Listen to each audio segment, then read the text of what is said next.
दोस्तों, Gen Z revolution Ladakh तक पहुंच चुका है। लद्दाख में भाजपा कार्यालय को आग लगा दिया गया है, जिसमें 4 लोगों की मौत हो गई है और 70 से ज्यादा लोग घायल हो चुके हैं। वहीं अगर हम लोग बात कर लें कि जेनजी रेवोल्यूशन क्या है, तो जेनजी हम उन्हें कह रहे हैं जो 18 से 28 साल के अंदर के युवा हैं, जो कि भाजपा कार्यालय को देख सकते हैं आप लोग कि यहाँ पे आग के हवाले कर दिया गया है।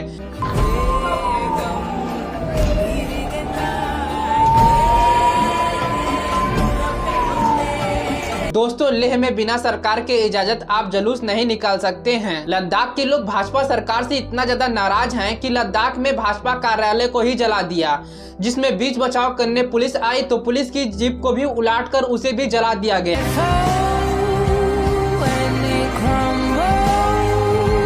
और पुलिस भी जेनजी के सामने ज्यादा देर तक टिकती हुई नहीं दिखी। लंबे समय से लद्दाख को पूर्ण राज्य का दर्जा दिलाने के लिए पिछले 5 साल से यहाँ पे प्रोटेस्ट चल रहा है और सोनम वांगचुक ने इसे जेनजी रेवोल्यूशन नाम दे दिया है इस मुद्दे पर लद्दाख के।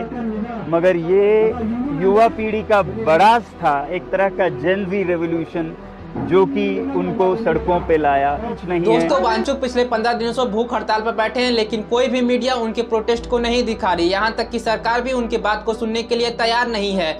हमने देखा कि किस तरीके से पिछले कुछ दिन पहले लद्दाख से लेकर दिल्ली तक वह पैदल यात्रा भी निकाल चुके हैं और पिछले 5 साल से सरकार को जगाने का काम कर रहे हैं, लेकिन सरकार ने सोनम वांगचुक की शांतिपूर्ण आंदोलन को अनदेखा कर दिया और मीडिया ने भी उनकी बात को दबाने लग गई और तभी युवाओं के सब्र का बांध टूट गया, जो कि नेपाल के बाद आपको पहली बार ऐसा आंदोलन देखने के लिए मिला है। और सोनम वांगचुक के आंदोलन में हम कह सकते हैं कि यह पहली बार था जो इस तरीके से शांतिपूर्ण प्रोटेस्ट को अशांति तरीके से किया गया है। बहरी सरकार को नींद से जगाने के लिए शायद लद्दाख के युवाओं को यही रास्ता सूझा होगा। तो आइए देखते हैं कि आखिरकार लद्दाख में कौन सी ऐसी 4 मांग है जिसे लेकर लद्दाख में कुछ सालों से प्रोटेस्ट चल रहा है। लेकिन उससे पहले दोस्तों, आपसे एक रिक्वेस्ट है कि अगर आप हमारे चैनल पे हैं, नए हैं, तो सब्सक्राइब कर दीजिए और वीडियो को लाइक कर दीजिए। और पहला यह है कि संविधान की 6वीं अनुसूची में लद्दाख को शामिल किया जाए। दूसरा यह है कि लद्दाख को पूर्ण राज्य का दर्जा दिया जाए और तीसरा उनका डिमांड यह है कि कारगिल और लेह दोनों को अलग अलग लोकसभा सीट बनाई जाए।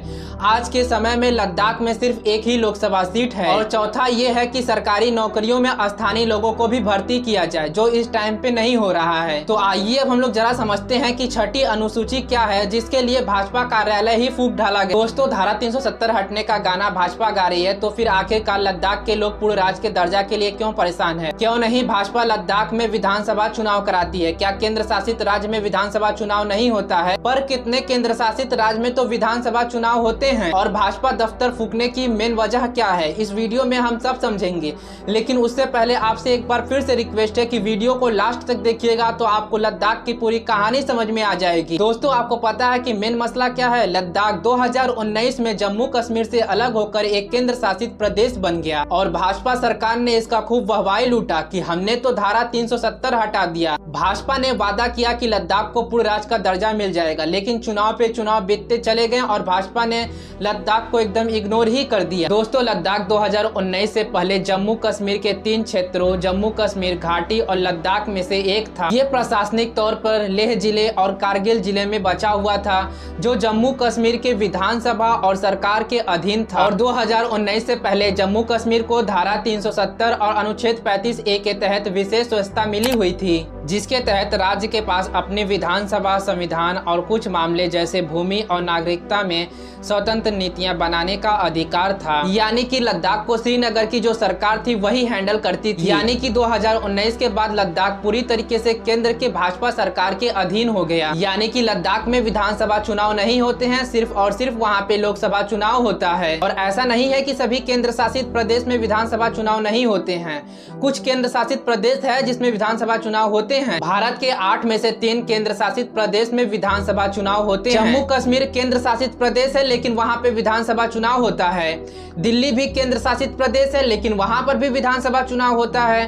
पुडुचेरी भी केंद्र शासित प्रदेश है, लेकिन वहाँ पर भी विधानसभा चुनाव होता है। तो फिर लद्दाख में क्यों नहीं चुनाव हो सकता है भाई? लद्दाख भी तो केंद्र शासित प्रदेश है, वहां पर भी तो चुनाव होना चाहिए। तो फिर लद्दाख में विधानसभा चुनाव क्यों नहीं होता है भाई? लद्दाख के लोग कहते हैं कि उन्हें भी पूरा अधिकार है कि वह अपना विकास करें।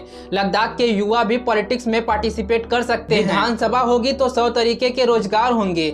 विधानसभा होगी तो उनका भी एक मुख्यमंत्री होगा। दिल्ली से बैठ करके मोदी और शाह उनका विकास नहीं कर पा रहे हैं, ऐसा उन लोगों का कहना है। अब लद्दाख में जो आंदोलन चल रहा है उसमें कहा जा रहा है कि हमें भी पूर्ण राज्य का दर्जा दिया जाए, हमें भी हमारी विधानसभा दिया जाए, और साथ ही साथ ये भी कहा जा रहा है कि हमें संविधान की 6ठी अनुसूची में शामिल किया जाए। अब ये भी समझ लीजिए कि संविधान की 6वीं अनुसूची क्या होती है। तो 6ठी अनुसूची भारत के संविधान का एक ऐसा विशेष प्रावधान है जो आदिवासी बहुल क्षेत्रों में स्वयं शासन और स्थानीय प्रशासन की व्यवस्था प्रदान करता है। अब अगर लद्दाख संविधान के 6ठी अनुसूची में शामिल हो जाता है तो लद्दाख में भी नगर निगम चुनाव से लेकर नगर पंचायत चुनाव में पार्टिसिपेट करने का मौका मिल जाएगा और लद्दाख के विकास के लिए निर्णय लेने की आजादी उन्हें भी मिल जाएगी। ये 6ठी अनुसूची वाला मसला पूर्वोत्तर भारत के कुछ राज्य में जैसे असम, मेघालय, त्रिपुरा, मिजोरम के आदिवासी क्षेत्रों में लागू है।